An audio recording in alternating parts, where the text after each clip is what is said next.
We still have some people coming in.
I'm going to give folks one more minute and then we'll go ahead and get started.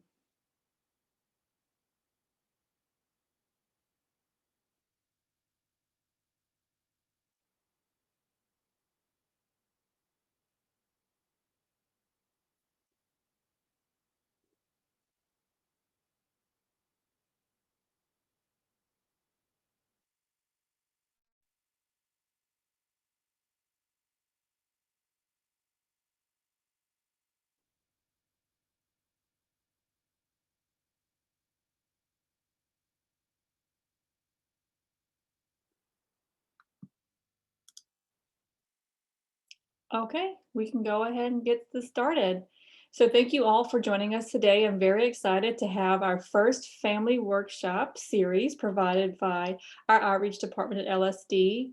I'm excited we have Dr. Heather Laine and Mr. Robby Porter. He's our ASL English bilingual coordinator. And Dr. Laine is our assistant superintendent / director. So I'm so excited to have you join us tonight. Thank you so much for sharing your knowledge with us. And we're going to go starting with our meeting norms. We ask everyone to make sure that you continue to make sure your microphone is muted, your video is off, and so we can just see the interpreters and our invitees tonight, our guest speakers. If you do have a question or a comment, or you just need some support, maybe some tech support, issues that's come up, use the chat box. All right, so I'll turn it over to our speakers tonight.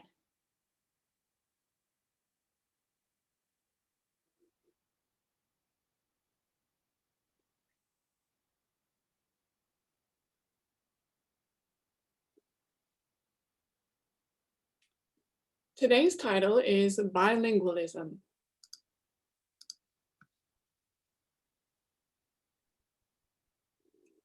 What it is, what does it mean for deaf and hard of hearing students?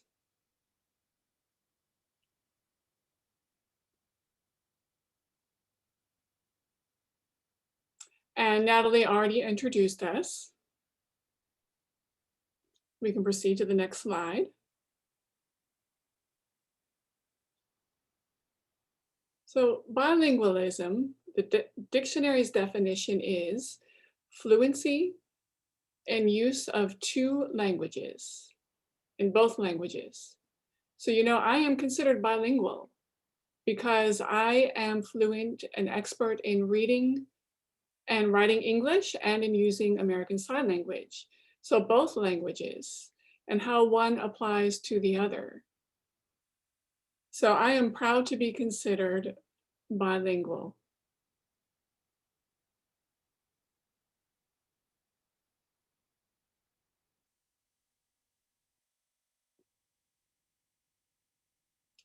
And the benefits of being bilingual are extensive.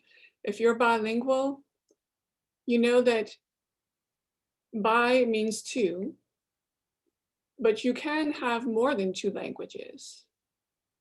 But you're going to consider the languages that you use on a daily basis. And each language has its own purpose, has different purposes in different domains of life and with different people. For an example, I use American Sign Language, ASL, in the deaf world. We all sign together. That's our language, sign language. But then when I'm in the hearing world, surrounded by hearing people, I have to learn how to communicate with them by writing back and forth. And I can take what I know from American Sign Language and apply it to written English. The same with spoken languages. People who speak 2 languages or 3 can be bilingual or more, or trilingual. And there's languages that can be formal and informal. So there's different ways to use languages. A formal language, you have to learn how to use a formal language in a written way or in a presentation. So as children learn both, they become bilingual.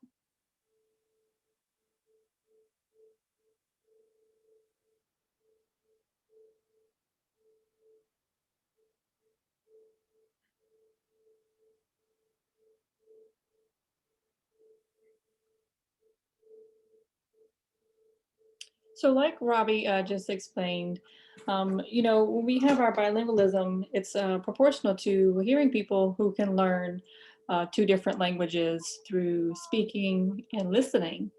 They could be Spanish, English, French, or a variety of different languages, which also applies to deaf people. Deaf people can learn two languages. They can learn their ASL and English. So, and history tells us with hearing and deaf babies that hearing babies are often okayed by doctors to learn sign language as a way to help reduce any frustrations for communication at home with the child who may be at 6 months and they're crying, and the mom can sign or the baby can sign that they want milk. But with a deaf baby, doctors are often very wary of teaching sign language to a deaf baby, thinking it would delay speech. But research shows that actually it's fine. Sign language actually helps build a foundation of language. And while the child is acquiring language through their vision, they can connect that later to reading and writing and to speech. And so we have lots of great resources from a scientist that we'll show in our next slide.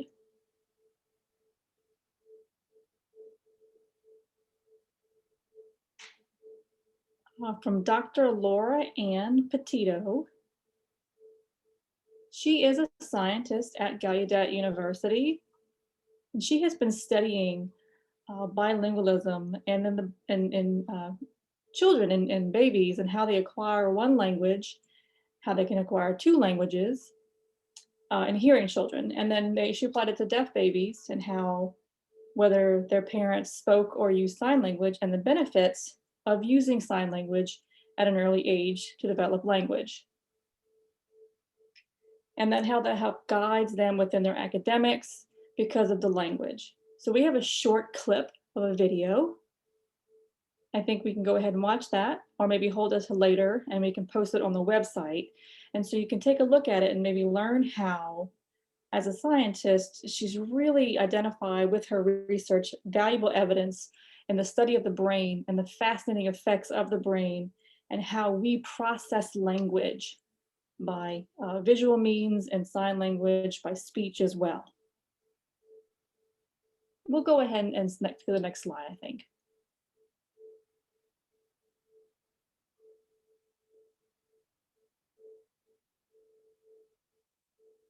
Okay, so let's see, make sure the sound is on.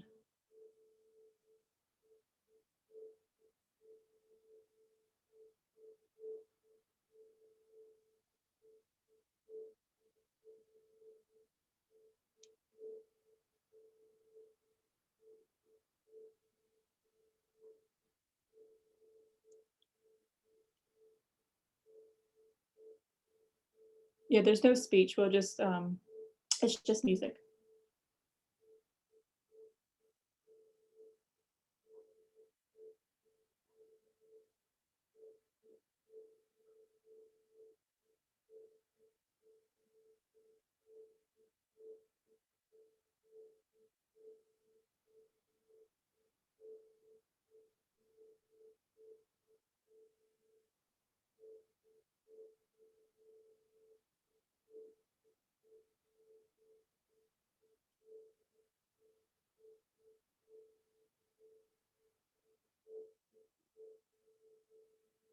Okay, so we can't have any, we don't have any sound right now. Hmm,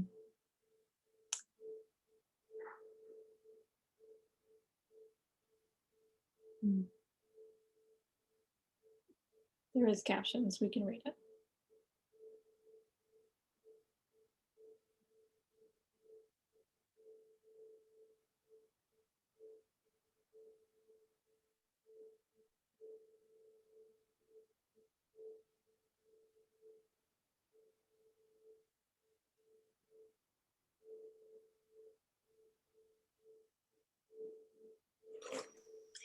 Here, Gallaudet has its own research dedicated neuroimaging laboratory. Decades we have studied No need to go back. knowledge comes into the human brain through sound, how concepts are formed through sound, how information is exchanged through sound. VL2 is adding new revolutionary information to the scientific and public world. VL2 is studying how knowledge enters through the eyes, how visual percepts enter through the eyes and get translated into knowledge. We use the existence of sign language and deaf people and deaf culture as an exciting window into this information to widen the perspective of how human beings form knowledge, and through this new lens to show stunning advantages that visual processing can afford to all visual learners and to all people. It's almost as if only one modality received the lion's share of the attention, and now finally this very important modality, namely vision, it's getting its fair share and showing how processing in that modality affords a young child, a person, surprising attentional, cognitive, and linguistic advantages that we never knew were possible before. We have found that with precision, the identical brain tissue that we thought was special to processing sound also processes human sign languages, and that the course of acquisition in sign language is identical to the acquisition of speech. And this teaches us that the human brain is not exclusively searching for sound. Instead, it's searching for the patterns that are pressed into the hands or onto the tongue. The brain doesn't care what you give it. It will press out its search for patterns and its production of patterns on the hands or the tongue, and will do so equally.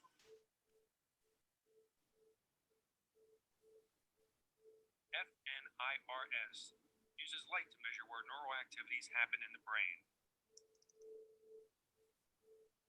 Because it only uses light, we're able to take a look at young infant brains. Revolutionizing the idea of early intervention. Here we can see the development of very specific brain tissue that's important for language, and we can see when something goes wrong. We can see it before the child even begins to produce language. Now, most diagnostic tests for language problems with a young child occur when the child is age 3 or age 5. We can detect children who are at risk for language problems well before they even are those ages, well before they're age 3 or 5, even as early as a few months old. And then we can, and the benefit of that is we can design highly targeted therapies that really address remediation of the specific language aspects that they will need support with. The future is going to bring many research projects and many attempts to translate the research into meaningful application to education and educational policy. At the specific scientific level, my work has led me into brain tissue that we used to think was dedicated to sound, we now know is dedicated to temporal patterning. Temporal patterning that's true of all world languages, sign language and spoken languages. Not only do we now know that sign languages are real languages because of the linguistic commonality that all languages share. Not only do we know that sign languages are a real language because of the cultural commonality that all languages share, but we now know that sign languages are real languages because they are biologically equivalent. The human brain does not discriminate between the hands and the tongue. People discriminate, but not our biological human brain.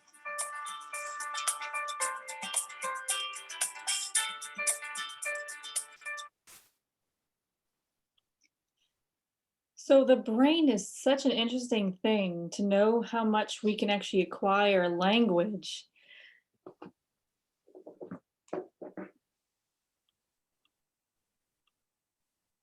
I'm gonna wait for the slide to come back up.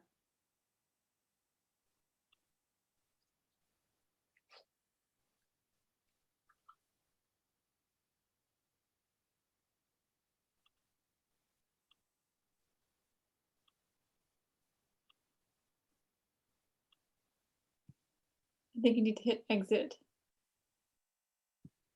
There we go.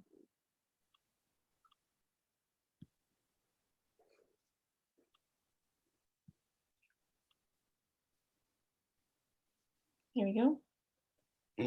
Next slide.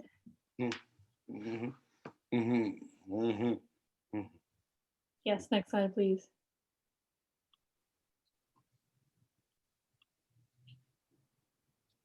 Oh, go back. Okay, so the title says Seeing the Language. I mean, that's how we as a deaf people see. We, use language through our eyes. And what Dr. Potato was saying was, just that you guys know I was born deaf within a hearing family. My grandmother was a retired kindergarten teacher.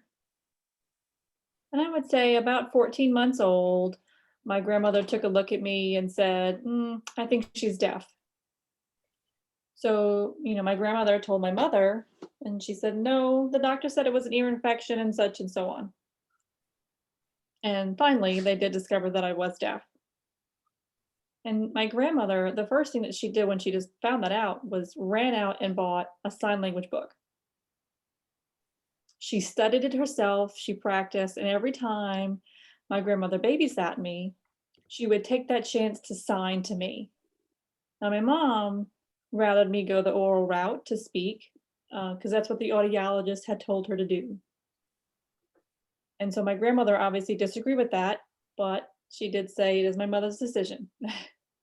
But every time she babysat me, she would take a milk bottle or a glass of milk and show me the sign for milk. And I thought, oh, that's milk. To see the connection between the sign for milk to the drink of milk. I was at home one night and I was bawling, I was crying.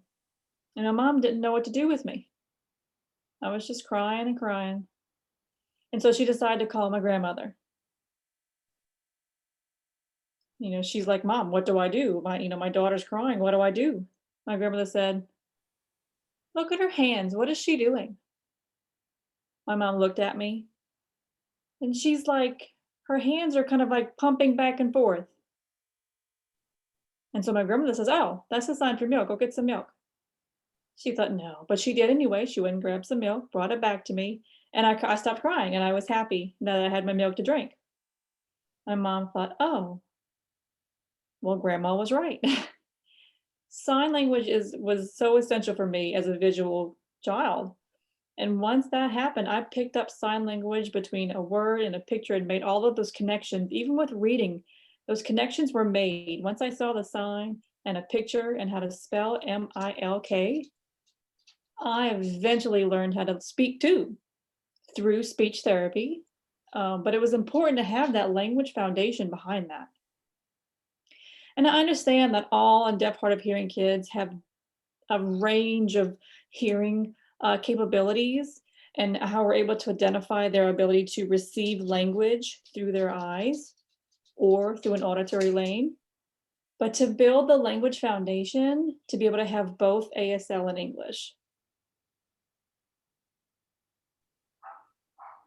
See next. Yep.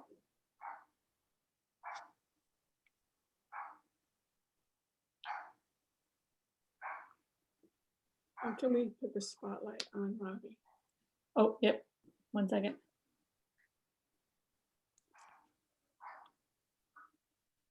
Got it.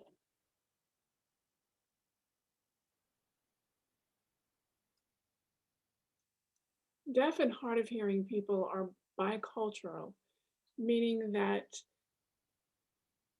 they have two different worlds, the deaf world and the hearing world. Deaf and hard of hearing people learn to adapt to either situation, whether they're in the hearing world or the deaf world. If they're in the deaf world, they move over to the hearing world and adapt cultures from both, adapt to the cultures from both. They learn cultural norms from the hearing world, and at the same time, they learn from the deaf world, and they're able to blend these aspects of both cultures from both the hearing and deaf world.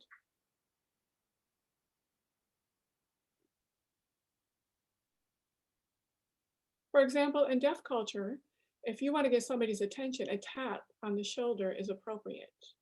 That's part of deaf culture. You don't hit somebody hard, you tap them gently.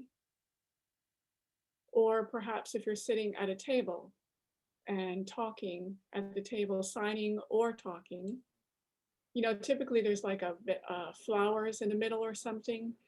You move those out of the way to have that vision without any obstruction. So people that come into deaf culture, they learn those kind of norms. And it's the same when you come into hearing culture. You have to learn about culture and the right way to use your voice. And then, of course, you have to learn to adapt to the hearing world, reading and writing. So in this way, both cultures can be blended. You know that in English, high school, you learn about personification. You learn about how to read and personification, how things can act like a person. In deaf culture and deaf world, we have that too. And you can see how that applies to English personification. For example, using your head like if I'm talking about a bowling ball. If I do like my head is the ball, and then it's rolling down the aisle and hitting the pins, and my head represents the ball, that is personification. So if you can apply that over to reading English, that's where those two bicultural, you can blend both cultures.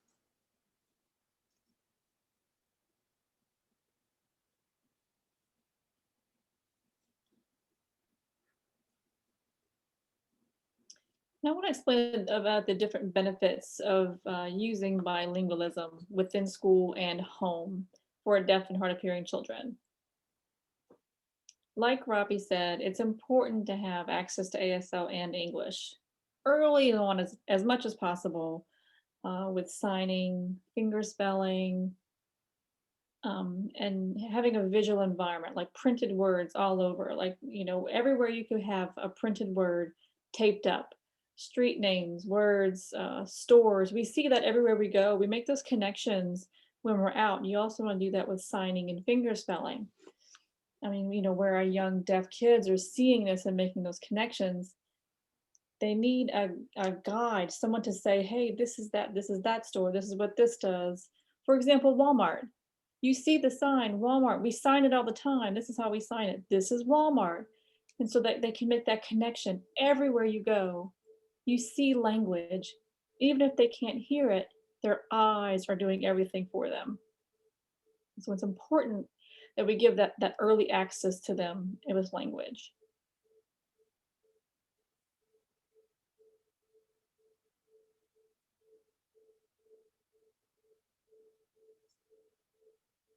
And the benefits of being bilingual and having bilingualism in school and at home for deaf children is great. Communicating with the child's natural language, asking them what did they learn in school. Being able to have that communication is so important, that natural language, meaning that the language is something that the children can acquire quickly and then go from there and learn their second language. Once they learn their first language, their foundation, then they can go ahead and acquire the second language. So it's very important for parents, families, communities to be involved in that, teaching children their first language and being bilingual.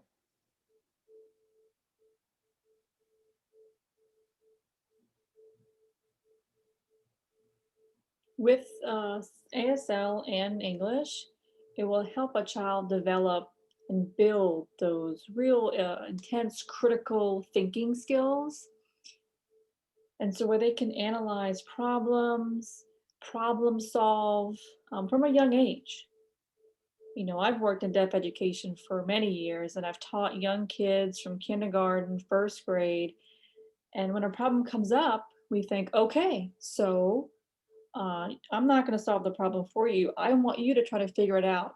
And yes, it's a challenge and it's tough for those young kids to think, oh, I have to do this. But yeah, I'm here to support you. Let's try to think this through. How can we solve it? But that's part of the communication is using that language to see, well, what if you do this and talk about that route? And what if you did this? Maybe that didn't work. And really talk to them about and helping them develop those thinking skills. You know, become an independent thinker would be great for their futures.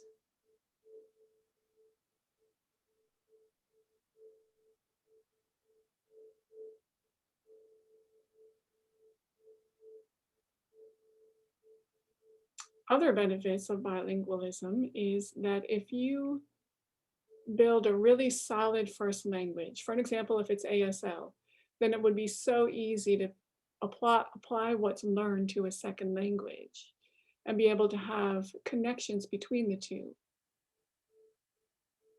and even branch out into different languages. Once a student learns ASL and then learns English, they can learn Mexican Sign Language because they already have that base language of ASL. So it's easier to pick up a second sign language, LMS, just as if I were to learn to speak English, I could learn Spanish because I already have that strong foundational language. And if my written English was good and I had a good foundation, then it would be easier to learn a second or third language like Spanish. Like if I know the grammatical rules in English, it's easier to pick up Spanish and apply those, find the link between those two languages, and that way be bilingual.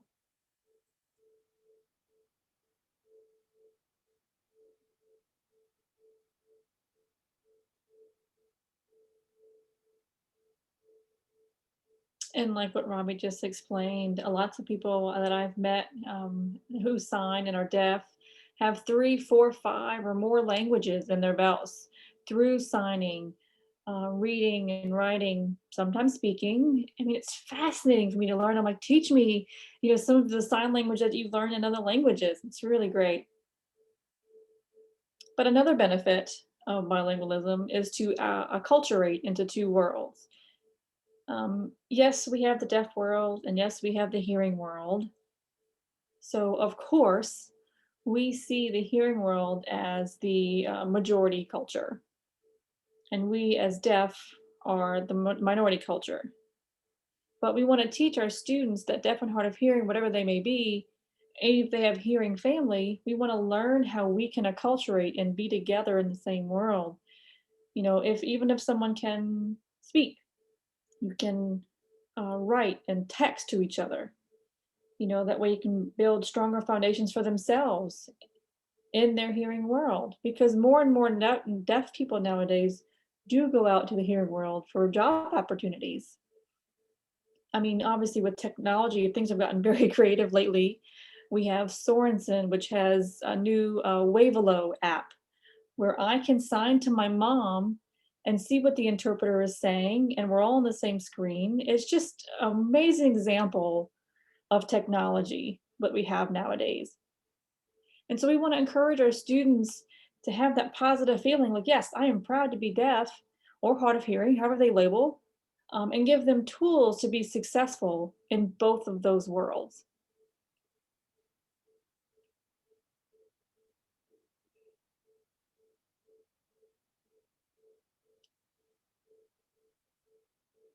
And so now to see how the bilingual approach actually works within the classroom. So for our deaf and hard of hearing students, you see L1 and L2. L1 is ASL. That's sign language because that's our first language in the deaf world. So that's our deaf language. L2 would be English. So you can see how the different diagram is set up. It's very important and essential that we develop our social language as well through communication by ASL.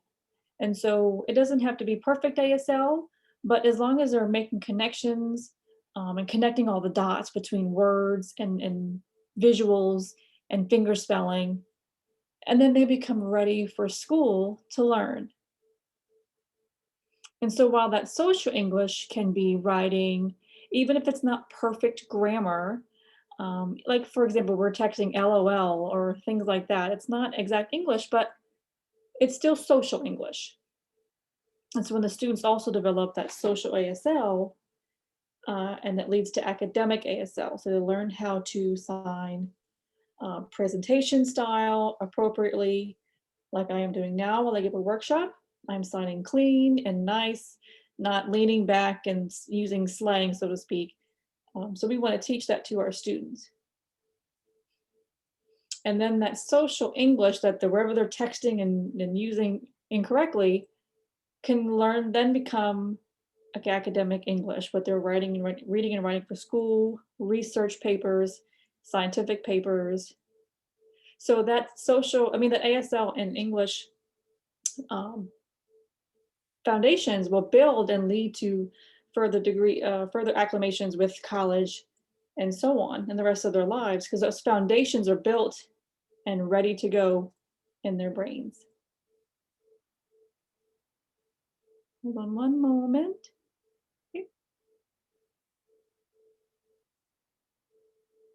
I wanted to add what Dr. Laine said about social and then school. Once you have that strong social language, when you're ready for school, you remember academics in school, there's different kinds.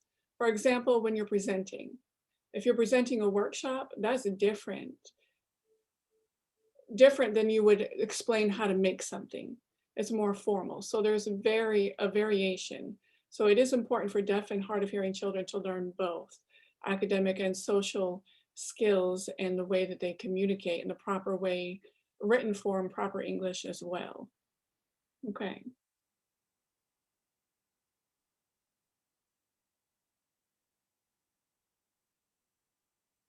There are 6 principles for successfully educating deaf and hard of hearing bilinguals.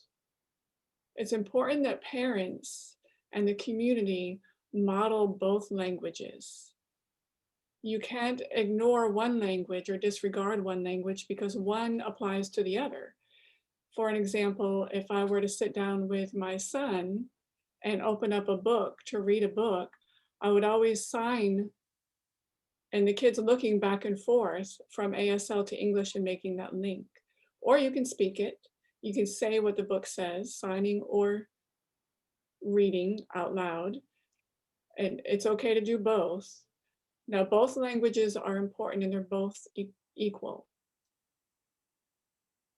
It's important to focus on your deaf and hard of hearing children and their primary language that they use to help them to understand, and then they can make application to their second language. If social skills are great, then that can be built upon to expand knowledge of the whole world and how things work. And that can help a child to be ready to write English. If they don't have much communication at all, they're going to struggle in their written English. So anytime they're talking at school or at home, it's going to help them because their brain is processing language. And that's going to help them later with their writing skills. Now, both languages are mega cognitive, help with that mega cognitive ability. For an example, I'm with English, the word play has different meanings. When I was little and first introduced to that word, I knew it as playing, like children play. But that word play, when you're reading it in a sentence, could have different meanings. For example, play, like children play, or going to a play, or pretending, like I'm playing. And so that all three of those things have a different sign. So if I use the sign to go out and play, but now I'm talking about acting, sitting at a play, we sign that differently. Pretend, like pretend to be a doctor, that kind of play is signed this way. So that's how you can bridge those two languages and lead to comprehension. We just love ASL and English both. You don't want to disregard one language over the other. In the deaf world, they do love their ASL. In the hearing world, they love their English. So both languages can work together. So we encourage parents to be involved in your children's education, read with them, write with them, whether it be sign language, spoken language. Those are the 6 principles.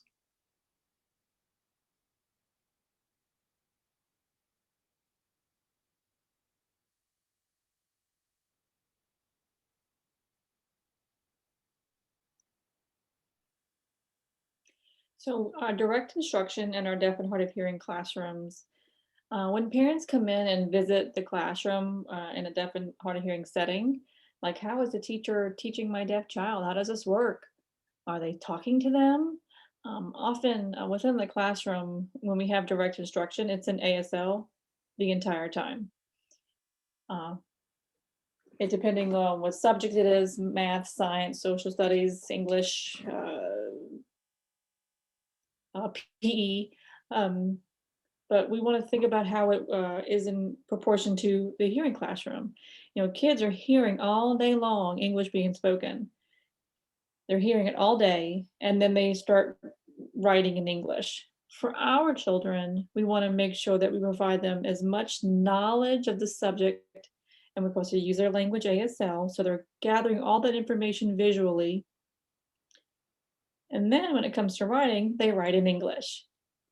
So we model that in the shifting of that brain. So when we sign in ASL, and then we wanted to make it into English when reading a sentence, for example, the cat is in the tree. I fingerspelled all of it because it's in English. But if I were to read that sentence and then change it into ASL, like how do I sign that sentence? I think, oh, they have the tree. There's the cat sitting in the tree. And so I've already explained all of that one sentence in one sign. Here's the cat, here's a tree, cat's in the tree. So you have to go through and explain every word and then sort of visualize what that looks like. Where is the cat? You can see from our pictures here, our teachers do sign for instruction.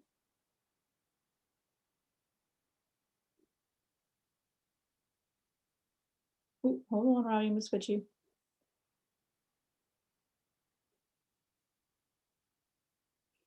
And to add to what Dr. Laine said, yes, both language models, you see ASL being signed, and then you see the English. When they see that, they can make those links and develop a strong language.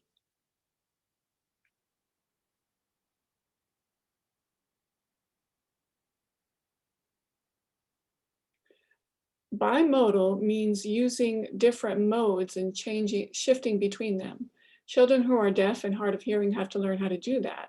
When someone is deaf, they speak in sign language. Sometimes they talk too, and sometimes they sign. And then when they're talking to somebody that's hearing, they can either write back and forth or speak. So they learn to be bimodal. It's just they learn it naturally.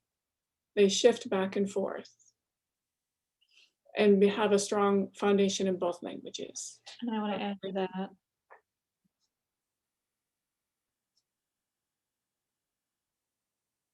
And again, we do recognize that we do have hard of hearing students who can use speech. And the concept of this within the classroom is that we teach using sign language. And then we do break out into smaller groups, maybe 1 or 2 kids, depending. And then the teacher will sit with those particular students, like, hey, maybe we can sign or speak in these smaller groups to fit that student's needs. So if the student says, I want to speak, well, that's fine, we can do that. But we also recognize that anyone coming in will identify, oh, this is a signing friend, and we can sign. So everybody can sign all together. So it's a nice concept for young students to have that understanding of having both worlds. I can speak and I can sign, and they can take advantage of those 2 languages, which is really awesome.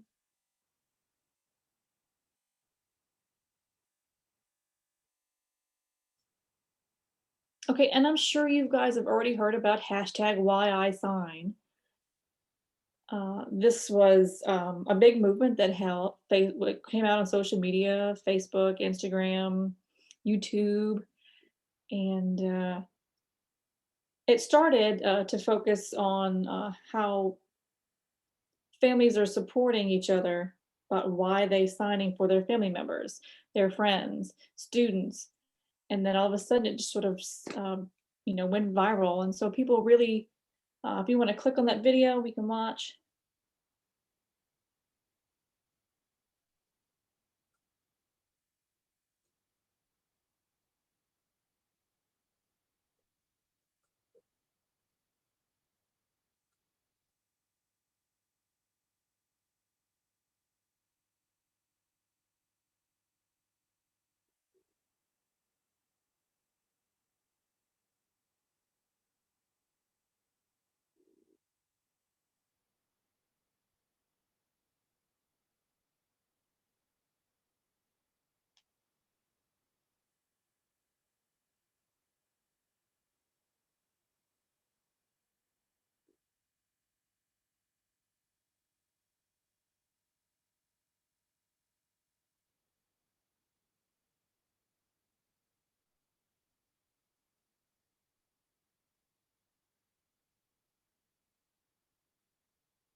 So while Robby is getting the slideshow back on, this is a great resource for those of you to check out on Instagram, Facebook, and YouTube to see all of the different videos, parents, people, colleges. I mean, it's really great.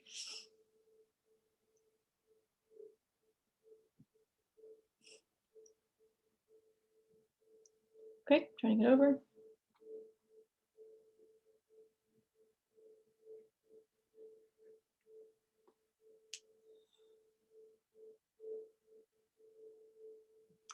So some great reasons to learn sign language. I'll give you a moment to look over those 12 great reasons to learn sign language.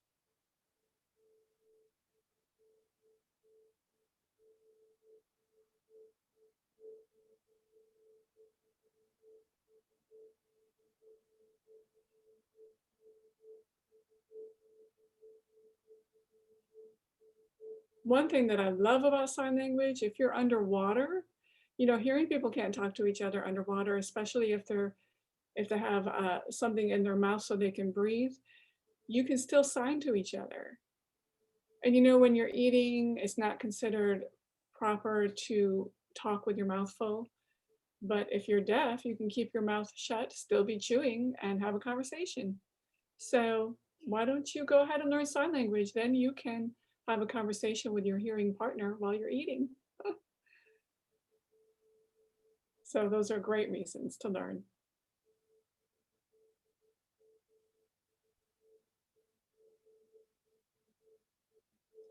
Oh, I do want to add one thing. One cool thing about learning sign is that you don't have to shout.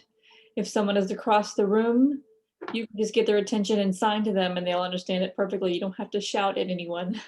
So you can take advantage of that. So here at LSD, we do offer free virtual ASL classes for a wonderful ASL coordinator and her team. So they can meet with you one-on-one with your family via Zoom. If you're interested, you can click on this Zoom link on this form. We'll put it in the chat. So if you just want to click on it and go there for help, let me do that. Yeah, Robby, can you copy this and put the link onto the chat box? Copy it, please.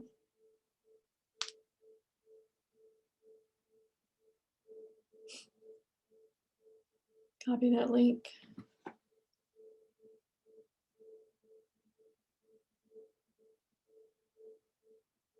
Can you highlight it? He said, I'll do it soon. Okay.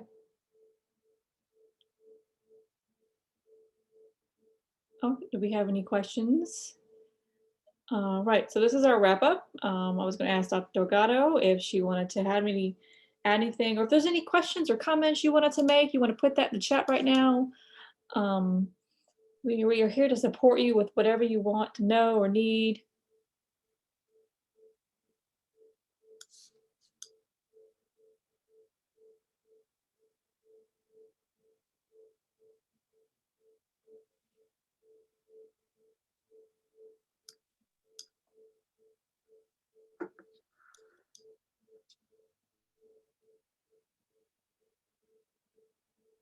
So if there are no questions, let me, oh, here we go.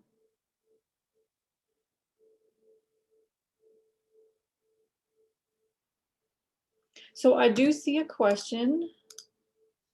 Yeah, okay. I do see a question. It says, oh, I guess I should ask Dr. Miss Natalie if she has any help with this. I know Natalie is a great outreach director. Wonderful. He's wonderful. Oh, thank you. So I do see your question. My first thing that I would ask, hi. Um, so I see that you mentioned about your child who is 5 months old. I did wonder, did you sign into our program? I know that I assume you did since you're watching, but if you've signed up for our pupil education program, are you on that?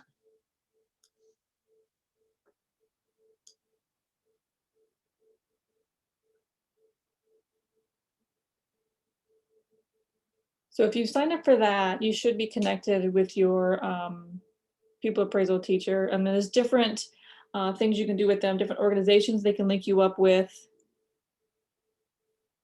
Okay, you spoke to someone yesterday. Okay, I see that. Okay, so then when we're done answering questions, everything, I can get in touch with you real quickly. Is this your email that I see right here? Is that what you're using? The A Keenan at Dimensions? Okay, so I can email you, make sure you have everything that you need, and we can get that process rolling from there. And I see another question. Your son is 9 months old. Okay. Okay. You can private message me, send me your email, and then I can reach out to you. And I see Jada's message.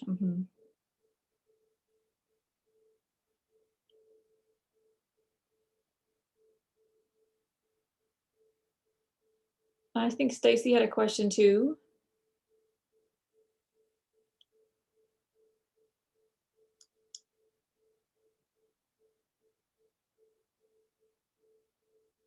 Dr. Laine. The link, I did put the link on Facebook. Okay.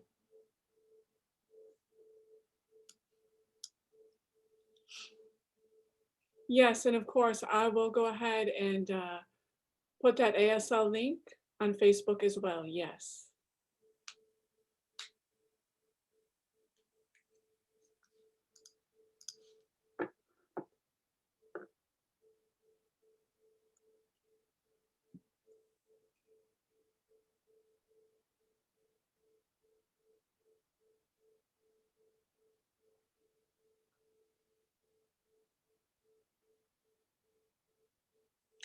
Any other questions?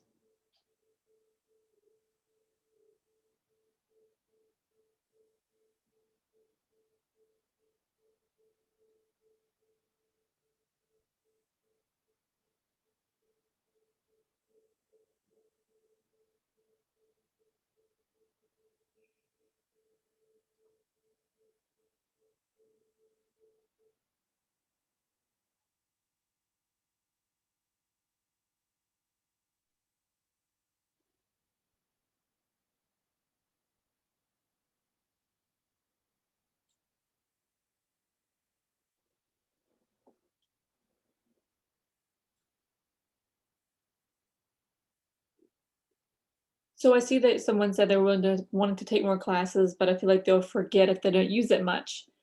Um, I have done some research. If you were to, when you pick up your first language or another language, it takes, I want to say 3 to 5 years.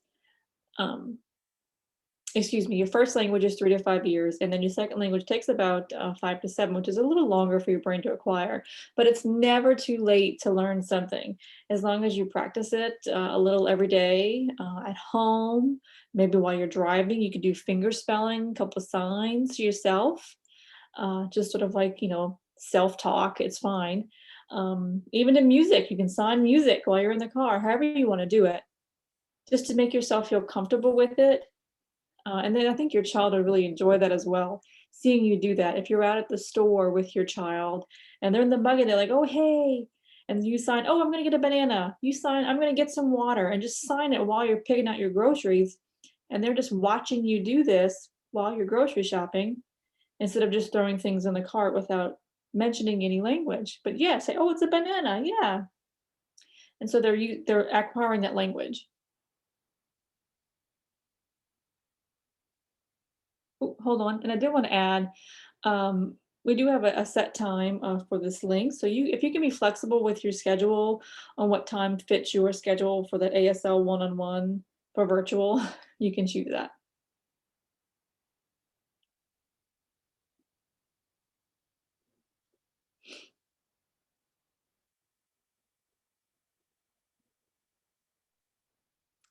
I just wanted to add something as well, a suggestion. There are a lot of ASL stories on the internet. There's a lot of websites. You can go onto YouTube. It would be really great for you to watch those stories. They're short stories, and try to copy what you're seeing them sign. And that'll help you to realize what the story is about as you copy their signing. That's a good resource as well.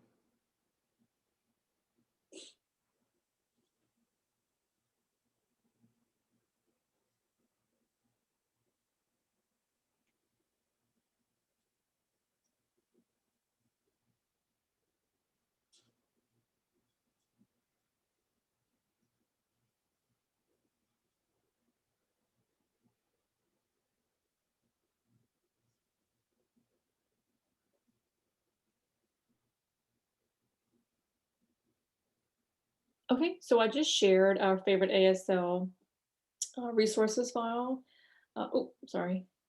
I didn't send it. I just sent it to Dr. Laine. There we go. So now I send it to everyone. So you can access that. I took off the privacy settings. So anyway, you should all be able to access it and see our list of resources. They're all kid-friendly stories, just like Robby was talking about. Um, it's a really a good resource. There's videos on YouTube, just different websites you can access, and they're all free. If there is a charge, it should already be filled out and paid for. So, but yeah, if there's no other questions, okay, well, thank you all so much for coming tonight. Thank you, Dr. Laine and Robby Porter, for sharing your information with us. Really, it's exciting to wrap up our first workshop series tonight. If anyone needs anything, I have put my email on here. Dr. Laine and Robby, if you want to put your email in the chat as well, then they can save it. You can contact any one of us if you need help. Yes, Dr. Laine says, thank you so much. Yes, thank you. Good night. Bye-bye. Thank you. Yes, thank you all.